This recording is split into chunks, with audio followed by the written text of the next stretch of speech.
Centro Paula Souza, ETEC Vasco Antônio Vencaruti, Jundiaí.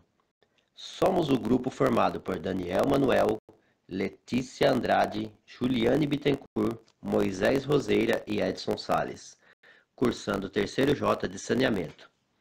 O artigo em questão visa a implementação de sistemas de tratamento de água em condomínios residenciais.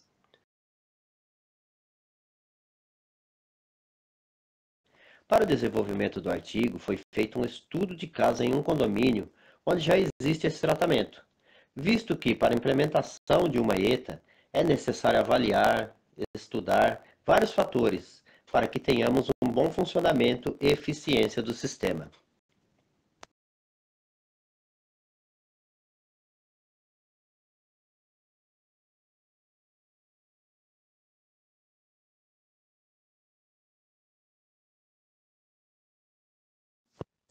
O que é uma estação de tratamento de água?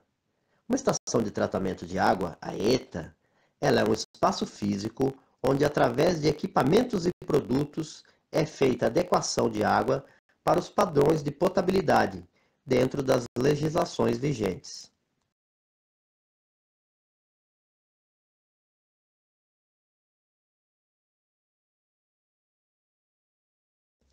A elaboração do projeto da estação de tratamento de água compreende em várias atividades: definir processos de tratamento, dimensionamento, quantidade de produtos a serem dosadas, arquitetura, urbanismo, paisagismo, enfim, toda a infraestrutura, seguindo normas locais que variam entre municípios. Um outro fator a ser estudado é o local onde será implantado a estação de tratamento de água, a ETA. Deve ser um local alto, ou seja, livre de enchente.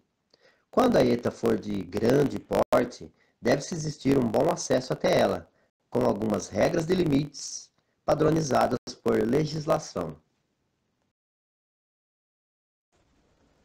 Para a elaboração do projeto da ETA, devem ser observadas algumas condições. Por exemplo, a definição do tempo de funcionamento e da capacidade da ETA, que é determinada em função do tempo de funcionamento e com base em estudos técnico-econômicos, conforme a BNT NBR 12.211 de 1992. Estudos de concepção de sistemas públicos de abastecimento de água. Procedimento. A ETA deve ser localizada em um ponto de fácil acesso em qualquer época do ano. O terreno para implantação da ETA deve ser situado em local livre de enxurradas e acima da cota máxima de enchente, de modo que esta não comprometa a operação. Na escolha do local de implantação da ETA devem ser levados em conta a disponibilidade de vias de acesso, a facilidade de fornecimento de energia elétrica, as posições relativas ao manancial e ao centro de consumo, o corpo receptor de descargas da ETA e a disposição do lodo dos decantadores. Particular atenção deve ser dada à natureza do solo, a fim de prevenir problemas de fundação e construção, e oferecer a possibilidade de situar as unidades acima do nível máximo de água do subsolo. Inexistindo terreno livre de enchentes, exige-se pelo menos que as bordas das unidades e dos pisos dos recintos, onde são feitos armazenamentos ou se localizam as unidades básicas para o funcionamento da ETA, estejam situados pelo menos 1 metro acima do nível máximo de enchente. A estabilidade de construção, estudada levando em conta a ocorrência de enchentes, deve prever, quando necessárias, obras especiais para evitar a erosão das fundações. As descargas da ETA possam realizar-se sob qualquer cota de enchente. O acesso à ETA deve contar com estrada em condições de garantir o trânsito permanente das viaturas utilizadas no transporte dos produtos químicos necessários para o tratamento de água. No caso de ETA, em que o consumo global diário de produtos químicos exceda 500 kg, o leito da estrada de acesso deve permitir carga de pelo menos 10 toneladas por eixo e ter as seguintes características: largura mínima de 6 metros, rampa máxima de 10%, raio mínimo de 30 metros. A área mínima reservada para a ETA deve ser a necessária para permitir a sua implantação, ampliações futuras e a construção de todas as obras indispensáveis ao seu funcionamento, tais como portaria, estações elevatórias, cabine de força, reservatórios, canalizações, áreas e edifícios para armazenamento, oficinas de manutenções, pátios para estacionamento, descarga e manobra de veículos e vias para trânsito de veículos e pedestres. A área prevista para a disposição do lodo da ETA não faz parte, necessariamente, da área já referida. As unidades e o reservatório de água tratado devem ser projetados de modo que as cotas de fundo sejam superiores ao nível máximo do lençol freático. Não sendo isto possível, as estruturas devem ser projetadas de modo a permitir inspeções periódicas com vista à identificação de defeitos causados de infiltração pelas paredes ou pelo fundo. As unidades devem ser dispostas de modo a permitir o escoamento por gravidade, desde a chegada da água bruta até a saída da água tratada. É permitido o recalque de água apenas para lavagem e usos auxiliares. Qualquer unidade de um conjunto agrupado em paralelo deve ter dispositivo de isolamento. Quando existe apenas uma unidade, esta deve ter o dispositivo de isolamento com passagem direta de água. O projeto deve permitir que a ETA seja construída em etapas, sem necessidades de obras provisórias para interligação, nem paralisação do funcionamento da parte inicialmente construída. A conveniência da execução em etapas deve ser fixada levando em conta fatores técnicos, econômicos e financeiros. O dimensionamento hidráulico deve considerar as vazões mínimas e máximas, levando em conta a divisão em etapas e a probabilidade de descargas. Para a implementação da ETA, devemos seguir algumas normas e diretrizes, iniciando com o levantamento sanitário da bacia de abastecimento utilizada. Para esse caso, o levantamento deve ser elaborado conforme a norma ABNT NBR 12.211, publicada no ano de 1992, nomeada como Estudo de Concepção de Sistemas Públicos de Abastecimento de Água, onde classificamos os tipos de água para abastecimento. Devem ser considerados os seguintes tipos de águas naturais para abastecimento público. Tipo A, águas subterrâneas ou superficiais, provenientes de bacias sanitariamente protegidas. Tipo B, águas subterrâneas ou superficiais, provenientes de bacias não protegidas que possam se enquadrar-se nos padrões de potabilidade, mediante processo de tratamento que não exige a coagulação. Tipo C, águas superficiais provenientes de bacias não protegidas, que exijam coagulação para enquadrar-se nos padrões de potabilidade.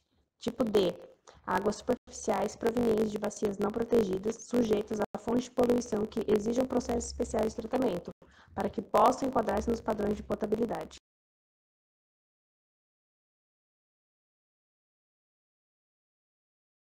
As águas receptoras de produtos tóxicos podem sim ser utilizadas para abastecimento público, quando os estudos especiais garantam sua potabilidade com autorização de controle de órgãos sanitários de saúde pública competentes, por via de decretos, leis e resoluções.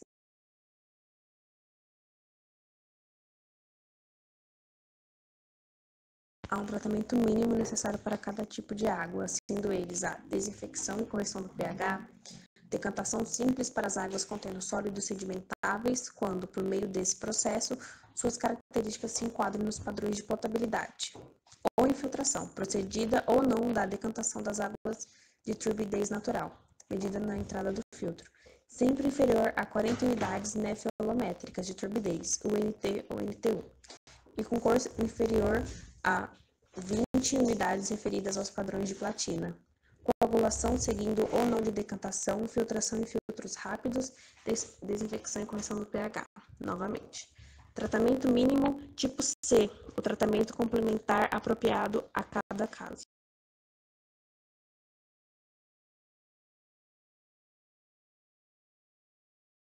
As grades destinam-se a reter materiais grosseiros existentes nas águas superficiais e são utilizados na ETA quando circunstâncias especiais não permitem a sua localização na captação, devendo o projeto ser elaborado conforme a norma 12.213, publicada em 1992, projeto de captação de água de superfície para o abastecimento público. As unidades de micropeneiramento destinam-se a reter sólidos finos não coloidais, em suspensão que podem ser adotadas num dos seguintes casos: quando a água apresenta algas ou outros micro-organismos de tipos e em quantidade de tal que sua remoção seja imprescindível ao tratamento posterior; quando permite a potabilização da água sem necessidade de outro tratamento, exceto a desinfecção; quando permite a redução de custos de implementação ou operação de unidades de tratamento subsequentes. Agora a gente vai falar um pouquinho sobre o processo de tratamento para água potável. Então, após o levantamento sanitário, a gente precisa realizar o processo do tratamento da água, que ela é captada de uma determinada bacia. Aí, o processo se destina a deixar a água potável para a gente consumir, para que conseguimos consumir ele. Então, retira todas as impurezas e é feita uma desinfecção da mesma. Então, temos aí 5 etapas desses processos, que a gente vai falar agora no próximo slide. Então, o nosso primeiro processo é a coagulação. E nessa etapa de coagulação, a gente utiliza um coagulante, onde o papel é separado das impurezas que existem na água, que são micropartículas, que se desprendem das moléculas da água. Alguns desses coagulantes são, por exemplo, sulfato de alumínio, coisas do tipo. Este processo ocorre por meio de uma agitação lenta junto com a adição do coagulante. Aí depois a gente tem a floculação, que a etapa de floculação é como uma agitação lenta das moléculas de impureza, que se juntam formando flocos maiores e mais densos, partindo para a próxima etapa, que é a decantação. Nessa etapa, os flocos são formados, eles sendo maiores, decantam no fundo do tanque, assim eles deixam a água mais limpa para passar para a próxima etapa, que é a filtração. Nessa etapa da filtração, que é após a decantação, a água vai passar por um filtro de areia, onde ele tira as partículas das impurezas menores que foram decantadas, tá? E deixam a livre de qualquer partícula de sólidos em suspensão. Para isso, a gente finaliza com a desinfecção, que nessa etapa, que após a água ser filtrada, ela está livre de impurezas e ela é passada pelo processo de desinfecção ou cloração, que isso elimina qualquer tipo de bactéria que possa existir. Aí torna a água potável para a gente conseguir estar consumindo ela, livre de todas as impurezas que existem. No dia 24 de outubro de 2020, foi realizada uma visita técnica na estação de tratamento de água do condomínio Itaembu, na cidade de Itatiba. A visita, por sua vez, objetivou conhecer um projeto já existente de tratamento de água para o consumo humano em condomínio, onde não há fornecimento de água por concessionárias do setor, desde a captação à entrega ao consumo humano.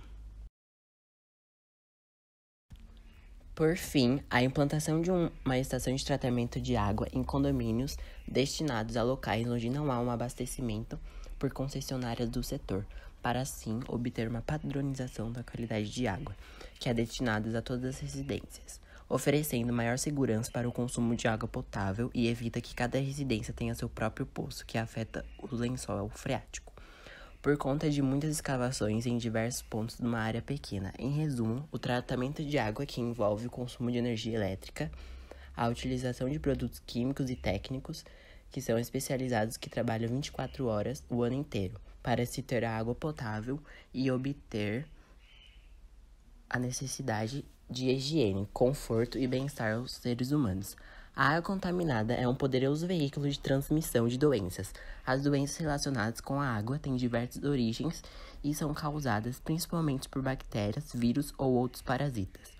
As doenças relacionadas com a água são muito comuns e têm uma grande presença entre as causas de enfermidades e mortes da população. As doenças veiculadas pela água podem ser contraídas bebendo água contaminada, comendo alimentos lavados com essa água ou banhando-se nelas. Por isso, é muito importante que seja utilizada somente água tratada para o consumo humano e fazer um bom uso quanto aos hábitos higiênicos pessoais, na manipulação e no preparo de alimentos.